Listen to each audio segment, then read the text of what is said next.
Real Madrid को youngsters को और टीनेजर्स को साइन करना बंद करना पड़ेगा अगर रियल मैड्रिड और फ्लोरेंटिनो पेरेस चाहता है कि रियल मैड्रिड फिर से ट्रॉफी जीतना शुरू करे। Cristiano Ronaldo, Benzema, Kaka, Xabi Alonso, Ozil, Di Maria, Khedira, Modric, Bale, Isco, Toni Kroos, James Rodriguez, टिबो कोटुआ, ये कुछ ऐसे नाम थे जो रियल मैड्रिड ने साइन करे थे। ये वो प्लेयर्स थे जो अपने प्राइम में थे, ये वो प्लेयर्स थे जो प्रूवन थे, और इन प्लेयर्स ने एकदम आकर रियल मैड्रिड में इम्पैक्ट डाला था और एकदम से आकर रियल मैड्रिड को चेंज कर दिया था। और फिर रियल मैड्रिड ने suddenly after that Eden Hazard वाली साइनिंग अपनी ट्रांसफर स्ट्रेटेजी चेंज करी। रियल मैड्रिड ने साइन करे Vinicius Junior, Rodrygo, Camavinga, Tchouameni, Bellingham, Guler, Endrick, Franco Mastantuono, Luka Jovic, ऐसे यंगस्टर जो फ्यूचर में सक्सेसफुल होने थे। और रियल मैड्रिड ने ट्रॉफीज वन करी, मैं वो मना नहीं कर रहा हूँ, रियल मैड्रिड ने ट्रॉफी जीती, बट जितने भी मैंने ये नेम मेंशन करे हैं अभी, इनमें से शायद एक जूड बेलिंगम होगा जिसने एकदम आकर इंपैक्ट डाला था, जिसने एकदम आकर रियल मैड्रिड को चेंज करा था। और मैं ये डिस्कस इसलिए कर रहा हूँ रियल मैड्रिड की transfer strategy, because on the field जो रियल मैड्रिड की प्रॉब्लम चली है, वो of the field real Madrid जिस डायरेक्शन में जा रही है ट्रांसफर साइनिंग्स करने के लिए, उस डायरेक्शन में जाकर रियल मैड्रिड के लिए सक्सेसफुल सीजन नहीं आने वाले। रियल मैड्रिड को सक्सेस नहीं मिलेगी अगर हम इन यंगस्टर्स को साइन करते रहेंगे। वो दूसरी बात है, आप लुका मॉड्रिच और टोनी क्रूस जैसे यंगस्टर्स को फिर से साइन कर सकते हो, वो बहुत अच्छा होगा, बिकॉज वो अभी भी लॉन्डे है, उनको ले आओ, वो बेटर होगा। But I don't think so कि ये वर्क करने वाला है अब रियल मैड्रिड के लिए, और उसका रीजन है जो रियल मैड्रिड की करंट प्रॉब्लम चल रही है। आप अगर देखोगे रियल मैड्रिड इस सीजन दबा के हग रही है, रियल मैड्रिड स्ट्रगल कर रही है, ऑन द फील्ड भी ऑफ द फील्ड भी क्योटिक परफॉर्मेंसेस आती है, जीत जाते हैं कुछ मैचेस, फिर हार जाते हैं, फिर जीत जाते हैं, फिर हार जाते हैं। अभी भी रियल मैड्रिड को आपको देख के लगता है कि प्रोफाइलिंग नहीं है, पिच पर प्लेयर्स नहीं है, बंदे तो है बट वो किसी काम के है नहीं। सो chaos चला हुआ है रियल मैड्रिड में, और इसका ब्लेम बहुत हद तक जाता है कि जाबी अलोंसो क्या कर रहा है, हमारी मैनेजमेंट ने कैसी साइनिंग करी है, और प्लेयर्स जाबी अलोंसो के लिए ही नहीं है और इस टीम में ही प्रॉब्लम है। बट मेरे अकॉर्डिंग टीम में उतनी प्रॉब्लम नहीं है जितनी हमने तो ये यंगस्टर को साइन करके अपने ऊपर एक सिरदर्दी ला ली है। और क्यों रियल मैड्रिड की अगर आप बोलोगे कि बट भाई रियल मैड्रिड की जो ये न्यू ट्रांसफर स्ट्रेटेजी है, जहां पर हम यंगस्टर्स को साइन करते हैं, हम फ्यूचर को देख के साइन करते हैं, हम मतलब अभी हम 50 पे कर लेंगे, बाद में 150 देने से बढ़िया अभी 50 पे कर लो, हम वो साइनिंग कर रहे हैं। आई नो वो सक्सेसफुल रही है, बट ये लॉन्ग टर्म में रियल मैड्रिड के लिए मुझे नहीं लगता अब सक्सेसफुल होने वाली है। और उसका मेन रीजन है, अगर आपको ट्रांसफर स्ट्रेटेजी समझनी हो रियल मैड्रिड की, अब रियल मैड्रिड करंटली दो साइन करती है, या तो वो यंगस्टर होना चाहिए 17 18 19 साल का, मैक्सिमम 20 चलेगा, 20 21 से बड़ा नहीं होना चाहिए, वो यंगस्टर होना चाहिए, अभी भी प्रूवन ना हो, आपको उसका इम्पैक्ट दिख रहा है, आपको दिख रहा है कि ये फ्यूचर में बड़ा सुपरस्टार बन सकता है, लेकिन आप कंप्लीटली उस टैलेंट पर खेल रहे हो, आप एक पंट ले रहे हो कि ये बनेगा, तो हमने एक फाइनेंशियली सॉलिड बेट कर दी है। जैसे विनीसियस जूनियर और रॉड्रिगो थे, एट द मोमेंट दोनों की market value more than 100 million है। आप खरीदने जाओगे एट द मोमेंट इन दोनों प्लेयर्स को, तो आराम से आपको 150 मिलियन के पास पे करने पड़ेंगे। इवनली विनीसियस के लिए शायद 150 से ज्यादा पे करने पड़े। और रियल मैड्रिड इनको परचेज करा था 50 मिलियन में, 45 मिलियन में, 60 मिलियन में। सेम गोज फॉर आपके बेलिंगम, गुलर वगैरह, इनकी मार्केट वैल्यू इंक्रीज हुई है, मैं वो मना नहीं कर रहा हूं, बट ये यंगस्टर्स को साइन करना एक था, और फिर जो दूसरा था कि अगर तुम प्रूवन प्लेयर हो, you have to be free agent, हम पे नहीं करने वाले किसी भी प्रूवन प्लेयर के लिए। और ऐसा इसलिए हुआ था बिकॉज लास्ट के जो, अगर आप 2018 के बाद जो हजार्ड वाला आया था 18-19 सीजन के बाद, जो वो चेंज हुई थी स्ट्रेटेजी रियल मैड्रिड की, उसके बाद से रियल मैड्रिड ने ट्रॉफीज जीती है।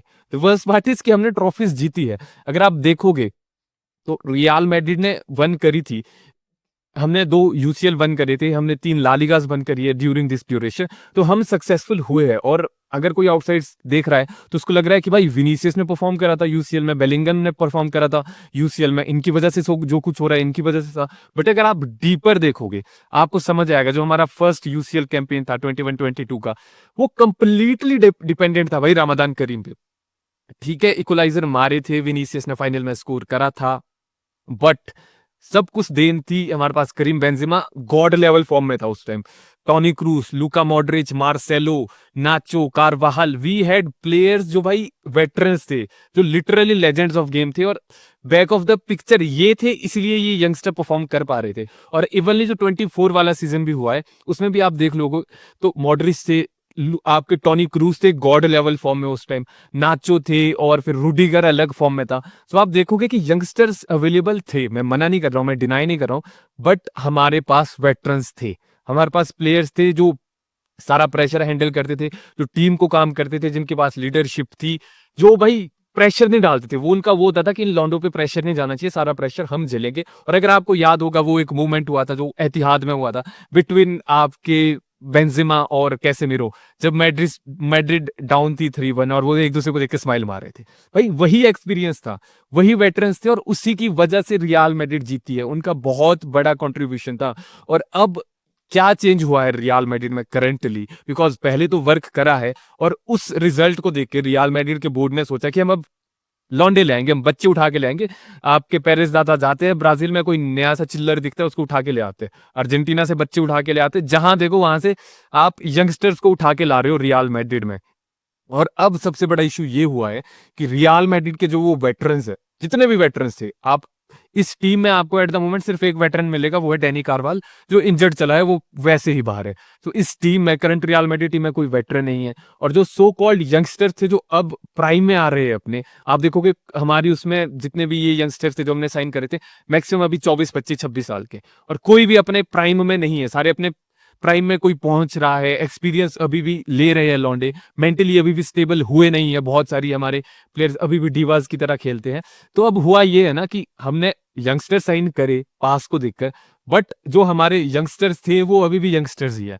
और रियल मैड्रिड अब बोरुसिया डॉर्टमुंड, आपके ब्राइटन और वैसे वो क्लब बन गए जहां पर यंगस्टर को हम साइन कर रहे हैं और उनको डेवलप कर रहे हैं। और एक्सपेक्टेशन अब हमारी ऐसी हो गई है कि ये लौंडे आकर हमें जिताएंगे, ये यंगस्टर्स आकर हमें जिताएंगे, जिता देंगे, वो सेपरेट थिंग है। बट लास्ट 2 सीजन में आप ये देखो, जब से रियल मैड्रिड से सारे के सारे वेटरन्स गए हैं, क्या हुआ है, क्या हुआ है? लीडरशिप गायब, पिच के ऊपर से क्योस वापस आ गया, कामनेस गायब हो गई है।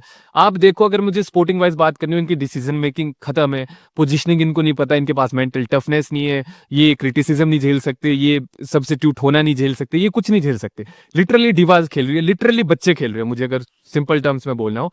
और रियल मैड्रिड का सबसे बड़ा इशू ही ये है, सबसे बड़ा इशू यही है कि रियल मैड्रिड के लिए एट द मोमेंट पिच पर बच्चे खेल रहे हैं और आप एक्सपेक्ट नहीं कर सकते हो, आपको एक्सपेक्टेशंस चेंज करनी पड़ेगी। और रियल मैड्रिड इसीलिए इसी ट्रांसफर स्ट्रेटेजी के साथ फ्यूचर में डेस्टिन्ड है टू फेल।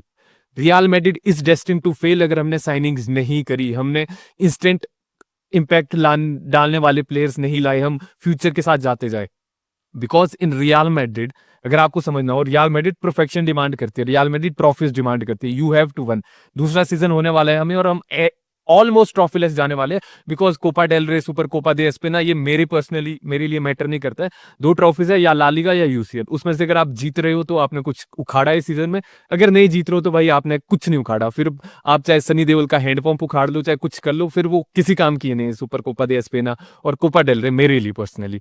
सो आपको अगर जीतना है, आपको प्लेयर चाहिए जो पिच पर परफॉर्म करे। और रियल मैड्रिड एक ऐसा क्लब है जहां पर शुरू से लेकर, आप हिस्टोरिकली देख लो, मैं ये नहीं बोल रहा हूं कि यंगस्टर्स नहीं रहे हैं, बट हमेशा से रियल मैड्रिड में प्रूवन प्लेयर्स आए हैं, रियल मैड्रिड में ऐसे प्लेयर आए हैं जिन्होंने खुद को प्रूव करा है। और अगर यंगस्टर्स भी आए हैं, सो कॉल्ड कोई 20, 21, 22 या 23 साल का यंगस्टर भी आया है, जैसे बेंजेमा था तो बेंजेमा 22 साल का था या 23 साल का था जब आया था, ओजिल 22 या 23 साल का था, डी मारिया सेम एज का था। बट ये द मूवमेंट रियल मैड्रिड में आए, इन्होंने द मूवमेंट ये मैड्रिड पहुंचे, इन्होंने इंपैक्ट डाला है मैड्रिड में। सो ये डेवलपमेंट वाले नहीं आए, ये डेवलप्ड यंगस्टर्स आए थे। और at the moment real Madrid में जितने भी प्लेयर्स हैं, कामाविंगा अभी तक प्रूव नहीं है, विनीसियस और रोड्रिगो को 2, 3, 4 साल लग गई थी प्रूव होने में, और उन पर इसीलिए सारी जो आप बोल सकते हो कंट्रोवर्सीज नहीं गई थी, उन पर प्रेशर इसलिए नहीं गया था बिकॉज बेंजेमा परफॉर्म कर रहा था, आपका टोनी क्रूज परफॉर्म कर रहा था, हमारे बाकी वेटरन्स परफॉर्म कर रहे थे। अब आप देखो, चुआमेनी अभी तक प्रूव नहीं कर पाया है, कामाविंगा को 5 साल हो गई, वो अभी तक कुछ नहीं कर पाया, आर्दा गुलर अभी भी डेवलप हो रहा है, पासिंग एंगल्स उसके अभी भी पता नहीं है, फिजिकलिटी अभी भी उसकी प्रॉपर नहीं आई है, पोजिशनिंग अभी भी उसको पता नहीं है। एंड्रिक देख लो, वो लोन पे चला गया है। फिर आप फ्रांको मास्टेटुआनो का सुन लो, वो लोन पे जाने की सोच रहा है। लुका योविक जैसे प्लेयर फेल हो चुके हैं। और रियल मैड्रिड फ्यूचर में भी यंगस्टर्स को लाना चाहती है। That is the saddest part. Real Madrid future में भी यंगस्टर्स को ही लाना चाहती है। रियल मैड्रिड ये नहीं देख रही है कि एट द मोमेंट टीम को क्या चाहिए। और सबसे बड़ा इशू यही है कि आप एक्सपेक्ट तो कर रहे हो मैनेजर से कि आपको एकदम रिजल्ट मिले, आपको ट्रॉफीज जिताए मैनेजर, एकदम से रियल मैड्रिड को चेंज कर दे, बट आप उसको प्लेयर्स ऐसे दे रहे हो जो 5 सालों बाद तैयार होने हैं। आप उसको एक टीम दे रहे हो जो 3 या 4 सालों बाद परफॉर्म करना शुरू करेगी, 3 या 4 सालों बाद एज ए टीम सामने आएगी। तो क्या रियल मैड्रिड को अब फ्यूचर में क्या करना चाहिए? Because we have two options. या तो आप इसी स्ट्रेटेजी के साथ जाओ, आप लॉन्ग टर्म रिजल्ट के लिए जाओ, फिर आपको एक्सपेक्टेशंस बहुत डाउन करनी पड़ेगी, आपको सोचना भी नहीं पड़ेगा ट्रॉफी के बारे में 1 या 2 सालों तक, बिकॉज टीम्स हमसे आगे निकल चुकी है। आर्सेनल हमसे आगे निकल चुकी है, मैनचेस्टर सिटी हमसे आगे निकल चुकी है, आपकी पीएसजी हमसे आगे निकल चुकी है, बायर्न हमसे आगे चली है, इवनली बार्सिलोना हमसे बेटर हो रखी है। सो आपको फिर उस वे में जाना पड़ेगा, आपको फिर आर्सेनल की तरह रखना पड़ेगा कि हम 5 साल के कोटा पे जाएंगे, 5 साल तक ट्रॉफी लेस, और फिर भी गारंटीड नहीं है अभी आर्सेनल ट्रॉफी जीतेगी कि नहीं जीतेगी। आप उतना लंबा बैट करने को क्या रियल मैड्रिड तैयार है? अगर रियल मैड्रिड तैयार है, एज ए फैन मैं पर्सनली तैयार नहीं हूं। मुझे चाहिए हम विद इन 1 और 2 ईयर्स ट्रॉफी जीते। मैं नहीं देख सकता भाई यूनाइटेड की तरह 2012 में लास्ट आपकी प्रीमियर लीग जीती थी, उसके बाद से बैठे पड़े अभी तक। सन्नाटा है, सन्नाटा ही सन्नाटा है। मुझे नहीं चाहिए, मुझे नहीं चाहिए फ्लॉप पे फ्लॉप फिल्म भाई, हमें ब्लॉकबस्टर चाहिए रियल मैड्रिड में। और इसीलिए ये वर्क नहीं कर सकता। आप रियल मैड्रिड की प्रॉब्लम्स देखोगे ना, आपको दिखेगा आपको एक कंट्रोलर चाहिए जो आके एकदम गेम चेंज करे, एकदम गेम चेंज करे। आपको विंगर चाहिए जो एकदम आकर गेम चेंज करे। आपको सेंटर बैक्स चाहिए जो एकदम आके ओन करे पूरा का पूरा डिफेंस। क्या कोई ऐसा यंगस्टर आएगा? ऐसा यंगस्टर जूड बेलिंगम आया था जिसने एकदम आके लिटरली सब कुछ ओन कर दिया था। बट वो जनरेशनल प्लेयर्स होते हैं, वो 100 में एक आता है या 1000 में एक आता है। और आप, मैंने जितने भी नाम गिनाए ना, आप इनमें से सिर्फ एक बंदा था जूड बेलिंगम जिसने एकदम आकर इंपैक्ट डाला था। बाकी ये जितने सुपरस्टार्स अभी बने पड़े हैं ना, विनीसियस, रोड्रिगो, कामाविंगा, चुआमेनी, गूलर, एंड्रिक, फ्रैंको मास्टोनो, जितने भी है यंग साइनिंग्स, इनको डेवलप होने में टाइम लगता है। और रियल मैड्रिड का इशू यही है। रियल मैड्रिड ब्राइटन नहीं है, रियल मैड्रिड आपके बोरुसिया डॉर्टमुंड नहीं है कि यहाँ प्लेयर डेवलप हो गए। हम बेनफिका नहीं है, पोर्टो नहीं है कि हम डेवलप करके सेल करेंगे। We are Real Madrid. हमारा जो हिस्टोरिकली हमने ट्रॉफीज जीती है, और हमने ट्रॉफीज जीती ही दूसरी टीम के प्रूवन प्लेयर्स को लाकर है। ये रियल मैड्रिड में नहीं चल सकता है। We have to understand this. जो हम जीते हैं वो वेटरन्स की वजह से जीते हैं। ठीक है, कंट्रीब्यूशन था इनका, but it can not work. और फिर जो सेकंड सॉल्यूशन है कि आपको जाना पड़ेगा लॉन्ग टर्म में। अगर आप तैयार हो, पेरेज अगर तैयार है कि अगले 5 साल तक आर्सेनल की तरह बैठे रहेंगे, भाई हाथी पेड़ पर चढ़ेगा फिर पेड़ से गिर जाएगा। मुझसे पर्सनली नहीं हो सकता वो। अगर एज अ मादरदिस्ता आप बैठे हो कि हमें इन्हीं प्लेयर्स के साथ जाना है, हम फिर से यंगस्टर्स को साइन करेंगे, बिकॉज भाई हम चीप क्लब है, हमारे पास पैसे नहीं है। 1 बिलियन प्लस का तो रेवेन्यू आता है हमारा, सबसे ज्यादा रेवेन्यू है वर्ल्ड फुटबॉल में किसी भी क्लब का। रियल मैड्रिड का सबसे ज्यादा रेवेन्यू है, 1.2 बिलियन है। किसी भी टीम का 1 बिलियन तक टच नहीं हुआ है। और फिर भी आप रो रहे हो कि भाई हम तो फ्री एजेंट लाएंगे, फ्री एजेंट लाएंगे। भाई नहीं नहीं, पैसे ही नहीं है हम पे, तो है ही नहीं। हम तो गरीब पैदा हुए थे, हम पे पैसा ही नहीं है। ये सोच बन गई है रियल मैड्रिड की, और इसी चक्कर में भाई लंका लग गई है। और मेरे अकॉर्डिंग सॉल्यूशन है कि आप जाओ मार्केट में जाओ। मैं ये नहीं बोल रहा हूँ कि जो ये यंगस्टर्स है इनके साथ कुछ करो, इनको रहने दो, इनको डेवलप होने दो, but you need players in the team जो एकदम आकर टीम को चेंज करे। आपको ऐसे प्लेयर्स चाहिए जो एकदम आए और खत्म, नक्शा चेंज, रियल मैड्रिड चेंज, रातों रात चेंज। वो रजनीकांत की मूवी का सीन है ना कि ऐसे जाता है, वो कच्चा रोड होता है, वो एकदम से पक्का हो जाता है, बिल्डिंग्स बन जाती है। वो सेम रियल मैड्रिड को वैसे प्लेयर चाहिए जो जाए, आए और एकदम से रियल मैड्रिड चेंज हो जाए। और इसीलिए रियल मैड्रिड की जो फ्यूचर साइनिंग्स होनी चाहिए वो ऐसी होनी चाहिए। आपको एक कंट्रोलर चाहिए जो आए और एकदम चेंज, आपको एक स्ट्राइकर चाहिए जो आए और एकदम चेंज कर दे। आप इस उस पे नहीं जा सकते कि हम 18 19 या 20 साल के एक लौंडे को ले आएंगे जो अभी हमें सस्ता पड़ रहा है, बट बाद में उसकी वैल्यू इंक्रीज हो जाएगी, तो हमने एक फ्यूचर पर बैठ खेला है। फिर भाई वही क्लब बन जाओ, फिर ट्रॉफीज जीतना भूल जाओ। फिर आपको आर्सेनल बनना पड़ेगा, पंचवर्षीय योजना करनी पड़ेगी, पंचवर्षीय योजना के बाद भी ट्रॉफीज नहीं आएगी। तो अगर उसके लिए आप तैयार हो तो इस वे में जाओ। अगर नहीं तैयार हो, आपको रिजल्ट चाहिए, तो भाई sign the veterans, bring back our players. और अगर मैंने बोला 2 यंगस्टर्स है, टॉनी क्रूस, उसको बोलो साले रिटायरमेंट छोड़ आ जाओ वापस, और लुका मॉड्रिच है, और एक और यंगस्टर है लुकास वास्कस, उसको मत लाना भाई, वो भी यंग लौंडा है अपना, उसको मत लाना। यंगस्टर्स लाने तो टॉनी क्रूस और लुका मॉड्रिच जैसे यंगस्टर्स लाओ, वरना मत लाओ, मत लाओ भाई please. I am begging you literally. Florentino Perez भाई मत खत्म कर रियल मैड्रिड को, बिकॉज ये चूतियापा, ये यंगस्टर्स को लाने का चूतियापा लिटरली डिस्ट्रॉय कर देगा रियल मैड्रिड को। बाकी यही था मेरी साइड से। जब मैंने इसको देखा डीपली, मुझे लगा बिकॉज ये एंगल है, ये वर्क कर रहा है रियल मैड्रिड के अगेंस्ट ये यंगस्टर वाला। बाकी आप बताओ मुझे in the comment section, what do you think कि क्या रियल मैड्रिड को अभी भी इन यंगस्टर्स के साथ जाना चाहिए, वेटरन को कंप्लीटली भूल जाओ, पंचवर्षीय योजनाओं में शुरू हो जाओ कि 5 सालों बाद देखेंगे, 2030 में देखेंगे जब रियल मैड्रिड के यंगस्टर प्राइम में आएंगे, उस टाइम यूसीएल जीतेंगे। या फिर रियल मैड्रिड को बोलना चाहिए कि भाड़ में जाए यंगस्टर, भाड़ में जाए बच्चे, हमें real Madrid club they football, the best club in the world. हम उठाएंगे जो बेस्ट है, हर टीम का बेस्ट उठाएंगे और उसको अपनी टीम में डालेंगे और जीतेंगे फिर से। हेट मिलती रहे डजंट मैटर भाई, हेट तो वैसे भी मिलनी ही है।